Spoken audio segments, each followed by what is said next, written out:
The first time I realized something was off was when I heard the knock. It was sharp and impatient, the kind that sounds like someone trying to make a point rather than just announce their presence. It was 7:45 in the morning on a chilly Wednesday, in early December. I'd only just brewed my coffee and was still half asleep, padding around in fuzzy socks and a pair of pajama pants decorated with tiny reindeer. The knock came again, 3 quick raps, then a pause and 3 more. Very military, very Karen. I knew who it was before I opened the door. There are only a few people in the world who can knock with passive aggression. Karen, my across the street neighbor, was a master at it. I braced myself, put on my best neutral face, and opened the door. There she was, arms crossed, clipboard in hand, her mouth already mid-pucker like she'd been rehearsing the complaint since sunrise. Her hair was pulled back in a bun so tight I felt my own scalp twinge. She was dressed like she was ready to run a city council meeting. Pencil skirt, pressed blouse, and kitten heels. I, meanwhile, was still clinging to my weekends forever coffee mug and wishing I could disappear back into bed. I filed a report, she said flatly, skipping hello altogether. Your holiday lights are in violation of HOA regulations. My first reaction was to laugh, but something about the way she squinted at me, like I was the cockroach in her spotless kitchen, made the amusement catch in my throat. I blinked. You filed a report? Yes, she said. Your display exceeds brightness limits by 400 lumens, includes music played above acceptable decibel levels past 9 p.m., and was put up before the authorized decoration period. December 5th is the earliest date. It was December 3rd. You're kidding, right? I asked, trying to keep my voice light. Karen, it's Christmas. People put up lights. After the 5th, she interrupted. It's in the HOA. Handbook, Section 7, Paragraph 3. I'd be happy to print it for you. Now, let's pause for a moment. My holiday display wasn't extreme. Okay, sure. I'd spent a few years collecting new pieces. And yes, I had a music-synced light show that danced along to Mariah Carey and Bing Crosby. But it wasn't Vegas. It was festive. Kids loved it. I even caught people slowing their cars to watch. It made me happy. For me, it was more than just decoration. It was tradition. My dad used to go all out with lights every year before he passed, and this was one way I kept his spirit close during the holidays. But Karen didn't care about all that. To her, everything was about control. She'd appointed herself the unofficial enforcer of every rule, guideline, and strongly worded suggestion the HOA ever put out. One time, she left a printed note in someone's mailbox because their lawn gnome clashed with the community aesthetic. Another time, she tried to get a neighbor fined for using a wind chime. A wind chime. I tried to reason with her. Look, if it's too loud or too bright, I can dial it back, maybe turn it off a bit earlier. No need, she cut in. The complaint's already been filed. You'll hear from the board in a day or two. And just like that, she turned and walked away, her heels clicking across my porch like a gavel bringing down the sentence. I stood there, stunned, the cold creeping in through the open door. My coffee was already lukewarm. The lights that had brought me joy the night before suddenly felt like a crime scene. 2 days later, the letter came. Official HOA stationery. Very serious tone. We regret to inform you that your holiday decorations are in violation of community code. I read it 3 times, hoping it would change, but the result was clear. Take down the lights or face a fine of $75 a day. $75 a day. I nearly choked on my cinnamon toast. That night, I stood out front, staring at my masterpiece. Strings of twinkling white and multicolor lights weaved through the bushes, across the roofline, and around my little porch columns like ribbons. The reindeer family on the lawn stood proudly in their glittering wire frames. The music box, triggered by motion, was silent for now but ready to belt Jingle Bell Rock at a moment's notice. Everything was perfect, and yet I knew what I had to do. I waited until the next morning, one last night of joy, then began to dismantle it. The worst part wasn't the cold or the ladder, or even the scratched fingers from tangled lights. It was the feeling of defeat, of giving in.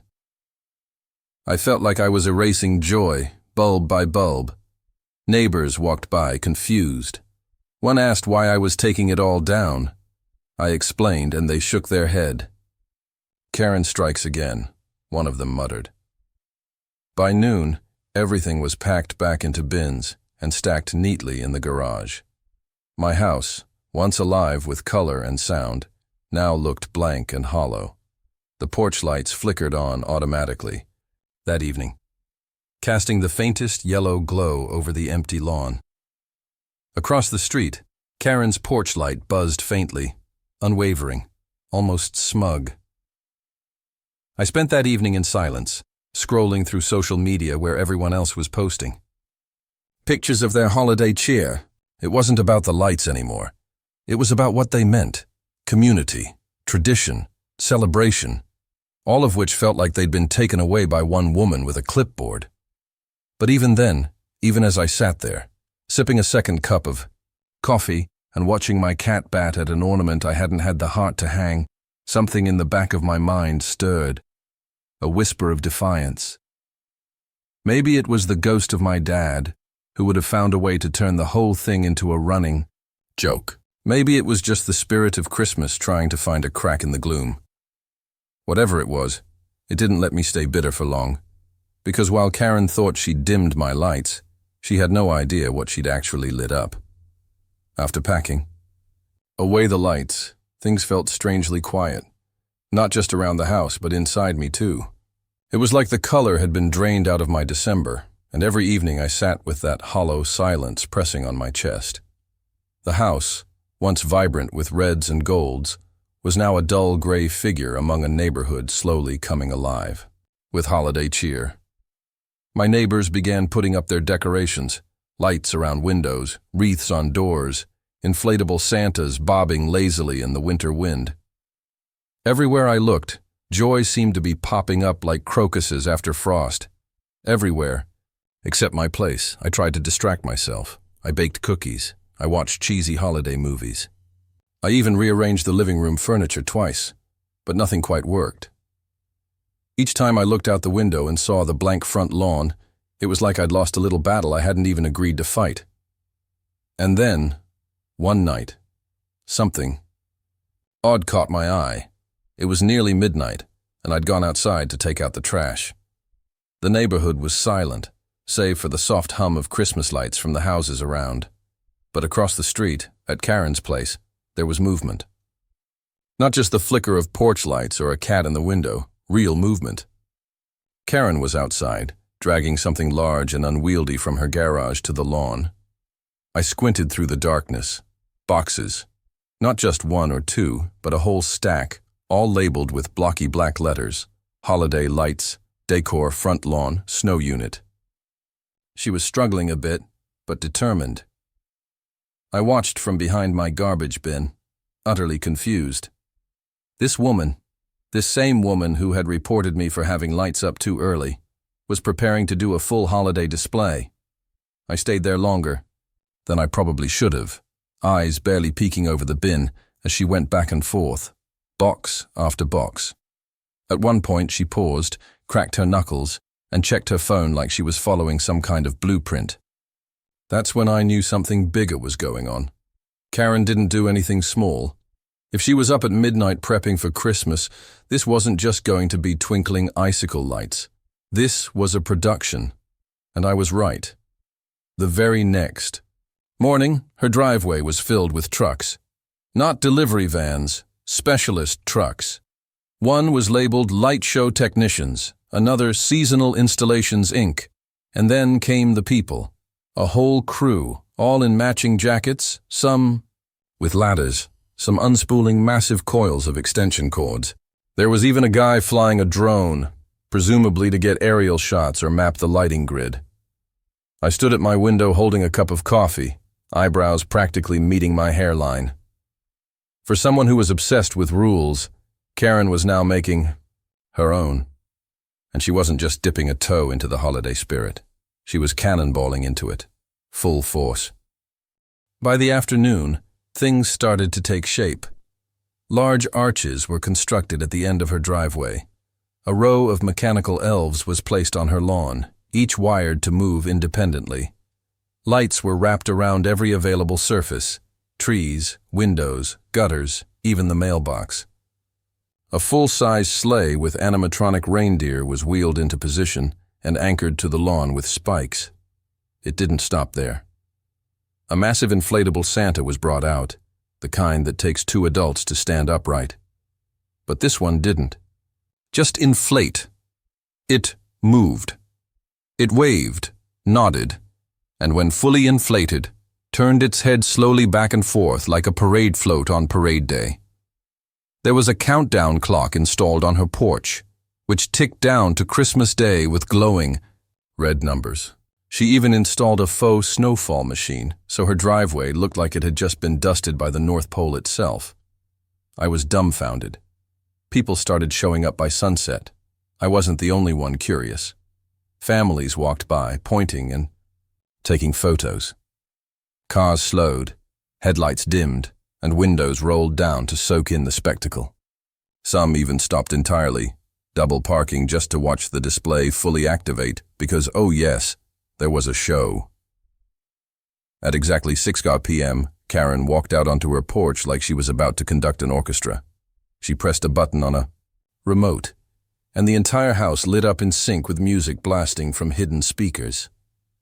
All I Want for Christmas Is You began to play, and every bulb danced along to the rhythm. The elves moved in coordinated patterns. The snow machine let loose a steady spray of artificial flakes, and the Santa waved in time with the chorus. It was impressive, frustratingly impressive. I stood there, arms crossed, watching from my window. The same woman who reported me for violating HOA regulations was now hosting what could only be described as a full-blown holiday event. At some point, I stepped outside just to get a better view. A couple walked by and paused beside me. "Isn't this amazing?" the woman asked, her eyes glowing with delight. "I heard she's raising money for a shelter or something." Really smart. That stopped me in my tracks. Karen, raising money. I edged closer to the sidewalk, pretending to check my mailbox, and saw a neat sign planted in her yard. "Welcome to Jinglewood. Donations support the local animal shelter. Venmo, her Karen Holiday Fund." Unbelievable. She hadn't just stolen the holiday spotlight, she'd given it a moral angle. Suddenly she was a charitable Christmas crusader, and I was the Scrooge who took down his lights like a good little citizen. Later, that night, I finally worked up the nerve to cross the street. Karen was standing beside her sleigh, sipping from a steaming mug adorned with a sparkly reindeer. She looked pleased in that smug, self-satisfied way only someone who'd just pulled off a massive win could. "Hey," I said, keeping my tone as neutral as possible. "Didn't you report me for having decorations up too early?" She turned slowly, like she'd been expecting me. "Yes," she replied coolly.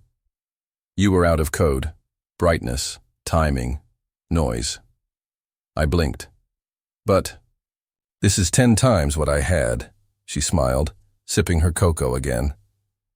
"Mine is professionally approved.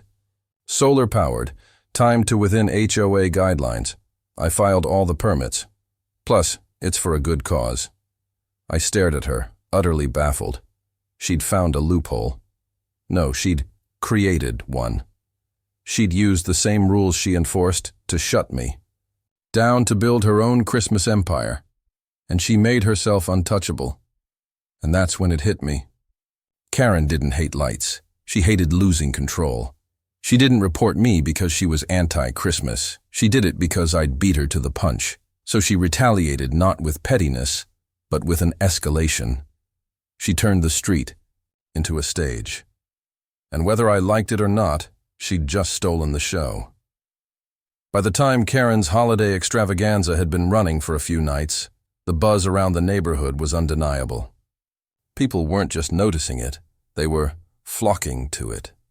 Cars drove slowly up and down the block, families strolled with mugs of cocoa, kids pointed excitedly at the animatronic elves and massive waving Santa. There were even food trucks, parked nearby by the end of the week, clearly tipped off by the sudden spike in foot traffic. It was like living across from a small amusement park. And every time someone smiled, took a picture, or dropped a few dollars into the donation box for the animal shelter, I felt my stomach twist a little tighter. At first, I told myself I was just annoyed by the noise. The music blasted every evening, from 6 to 9, like clockwork. Mariah Carey, Michael Bublé, even a dubstep remix of Carol of the Bells that rattled my windows. But it wasn't just the noise. It was watching Karen, being adored for doing exactly what she'd punished me for trying to do. She'd stolen my thunder and multiplied it by 10,000 volts. One night, I stepped outside just as her light show began its sequence. The music swelled, lights blinked and danced in perfect synchronization, and artificial snow sprayed over delighted children. I stood there for a while, arms crossed, watching from the shadows of my undecorated porch. My home, dark and empty, looked like it was observing a party it hadn't been invited to. A teenager walked by and said, "Man, this house is boring," not even realizing I was standing right there. I didn't say anything, just went back inside and shut the door. I tried to ignore it, truly. I buried myself in small tasks, cleaned out the junk drawer, organized my spice rack alphabetically. I even tried to meditate, something I'd never done before. But each night, when her lights came on and the street filled with oohs and ahs, I found myself drawn to the window again, watching, stewing. It wasn't just about the lights anymore. It was about the way she'd outmaneuvered me, used the same rules she'd weaponized against me to become a holiday hero. She'd built a fortress of festivity around herself and made me look like the bitter neighbor who hated Christmas. The worst part? Everyone loved it. I saw the way people waved at her, the way kids ran up to thank her for the candy canes and gift bags she handed out on Saturdays. She was becoming something of a local celebrity. Our neighborhood Facebook group was filled with praise. Go see the Jinglewood house. Don't miss the light show on Marigold Lane. What a generous and magical thing Karen is doing. Karen. Magical. Those words in the same sentence nearly gave me a migraine. Still, I couldn't deny it. She'd nailed it. Her display was dazzling, organized, professional, heartwarming even. If it hadn't been for the burning sense of injustice in my chest, I might have enjoyed it myself. Finally, I couldn't take it anymore. On a particularly cold Tuesday night, I crossed the street. I didn't rehearse what I was going to say. I just walked over, my coat zipped to my chin, and my hands jammed in my pockets.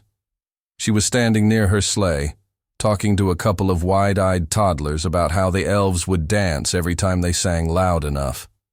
Her smile was wide, practiced. Her energy was the kind you'd expect from someone running for mayor. When the kids ran off, I cleared my throat. She turned to me with the smallest tilt of her head, like she'd been expecting me. "Karen," I said, trying to keep my voice steady. "Can we talk for a second?" "Of course," she replied smoothly. "Enjoying the lights." I ignored the jab.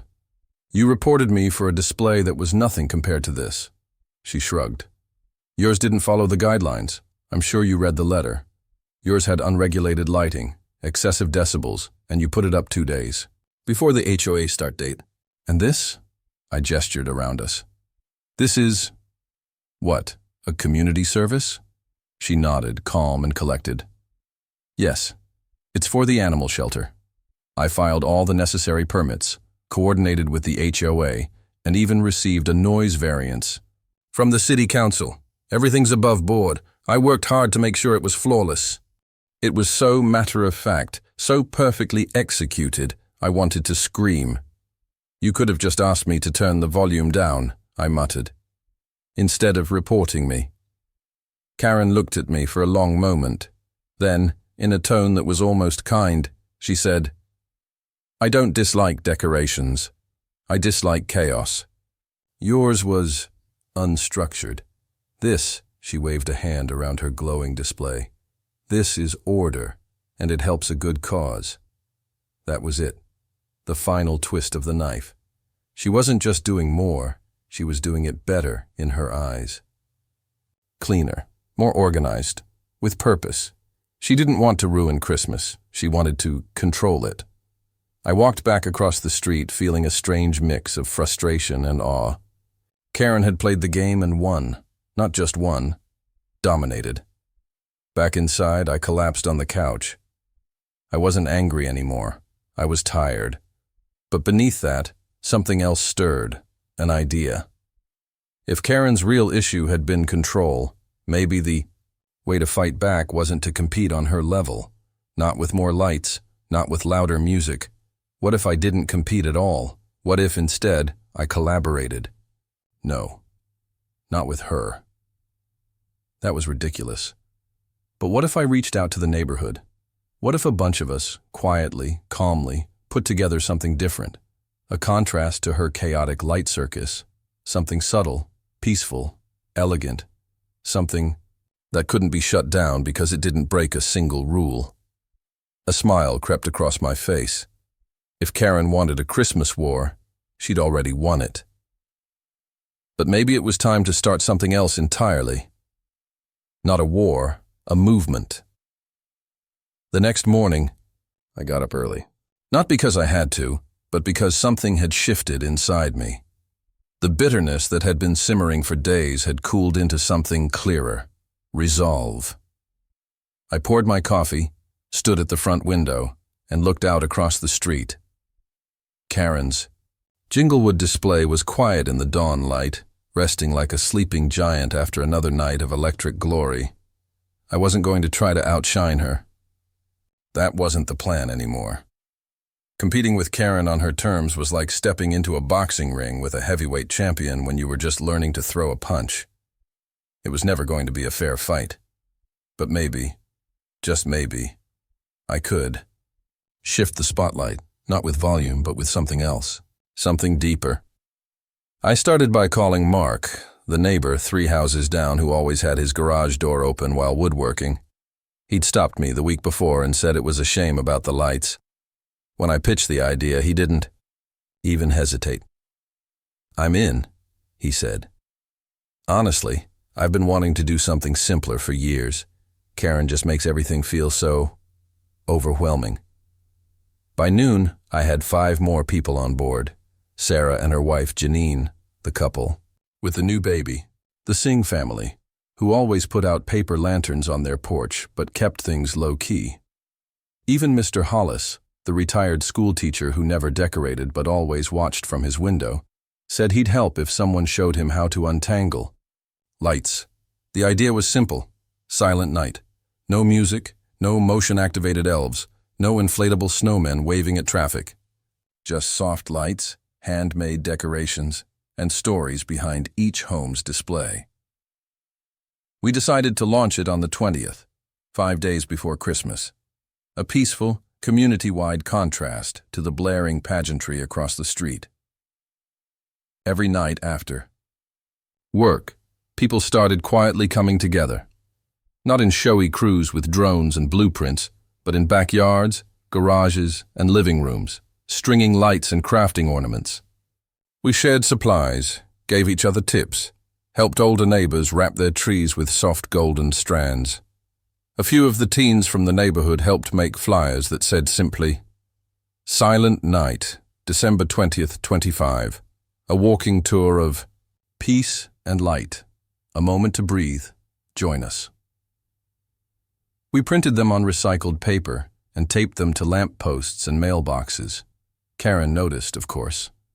How could she not? For days, she watched as quiet conversations took place at mailboxes and under porches. Boxes of lights were pulled out of storage, ladders leaned against homes. But there were no booming speakers, no visible spectacle, nothing she could write a report about. On the evening of the 20th, just as Karen's show was about to start its usual routine at 6 o'clock sharp, the rest of the street quietly lit, Up. Not all at once, not with fanfare, but gently. Strings of warm white lights glowed along eaves and fences. Candles flickered in windows. Some houses had silhouettes of nativity scenes, others simply had stars or wreaths, or wooden cutouts of peaceful doves. There was no music, only the crunch of footsteps in fresh snow. Families walked slowly from house to house, reading the small handwritten signs posted on each lawn. Every sign told a story, about a loved one, a tradition, a memory. At my house, the sign read, "These lights are for my dad, who taught me to find magic in the little things. He believed lights were more than decoration. They were a reminder to shine through the dark." People stopped and read it. Some smiled. A few teared up. A couple I didn't know even left a small red ornament on my porch, whispering, "Thank you," before walking on. Karen's light show still ran. Of course, it did. The snow machine sprayed, the lights pulsed in perfect time with the music, the animatronic elves marched on. But something was different that night. Fewer people were watching. They were walking, slowly, together, from one glowing house to another, breathing in the calm. Some even turned off their phones. There were no selfies, no Instagram stories, just presence. Karen stood at the edge of her property, mug in hand, lips pressed tight as she watched the small procession move past her house without stopping. She called out once, "Don't forget the shelter's donation box is here." A few people glanced over politely, but most kept walking. On the third night of Silent Night, someone brought hot cocoa to share. On the fourth night, the local elementary school choir walked the route and sang a cappella carols, no microphones, just their small, clear voices drifting into the night. On the fifth night, Christmas Eve, neighbors gathered in the cul-de-sac with candles. No speech, no ceremony, just everyone standing quietly, lights glowing behind them, the whole block washed in warmth. That night, something truly unexpected happened. As we all stood together, wrapped in scarves and mittens, someone noticed Karen standing alone on her porch. She wasn't holding her usual mug. She wasn't giving directions to her light crew or adjusting the snow machine. She was just watching.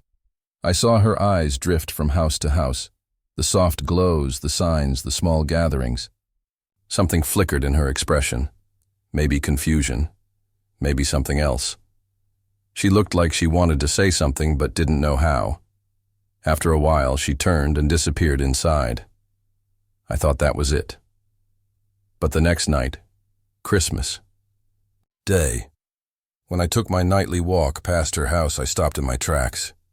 The light show was off. The music was silent. The snow machine was unplugged. All the giant decorations still stood, but dark and quiet. In the center of her lawn was a small card table. On it, a single white lantern and a thermos labeled "Free Cocoa." There was a handwritten sign. "Sometimes silence says more. Thank you for the reminder. K." I stood there a long time, staring at it. It wasn't an apology, not really, but it was something real. I poured a cup of cocoa, warm and sweet. As I turned to leave, I saw Karen standing inside her front window, watching. She gave a small nod. I nodded back. That night, as I walked home beneath the soft light strung across fences and trees, I felt something I hadn't felt all season. Not victory, not revenge. Peace, real peace. Because in the end, it wasn't about outdoing Karen or reclaiming the spotlight. It was about remembering what the lights were always supposed to mean. Hope, connection, stillness in the noise. And on that quiet block, on that quiet night, we had finally found it.